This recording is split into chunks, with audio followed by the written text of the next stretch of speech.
Welcome to the Salmon Runs YouTube. Enjoy the video. In this video, I will explain how to use blocks in Jujutsu Shenanigans.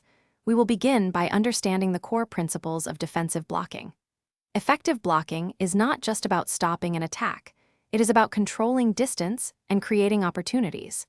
You will learn to anticipate common strikes and position your body for maximum protection.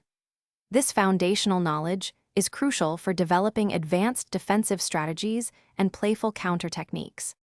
Next, we will delve into specific blocking techniques.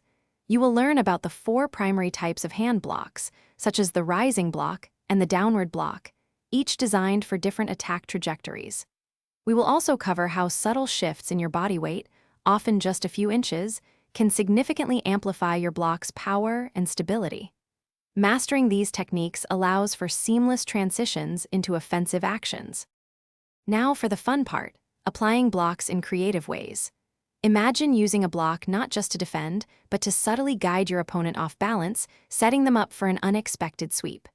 We will explore how a well-timed block, combined with precise footwork, can open up a window of opportunity, often less than 1 second, for a throw or a joint lock. These are the true Jujutsu Shenanigans. To truly master these blocking techniques and their creative applications, consistent practice is key. We recommend engaging in partner drills, focusing on both speed and accuracy, for at least 15 minutes daily. Start with slow, controlled movements, gradually increasing intensity. Incorporate scenarios with 2 or 3 different attack angles to build adaptability. Remember, repetition builds muscle memory, making your blocks instinctive and effective in any situation. Thanks for watching.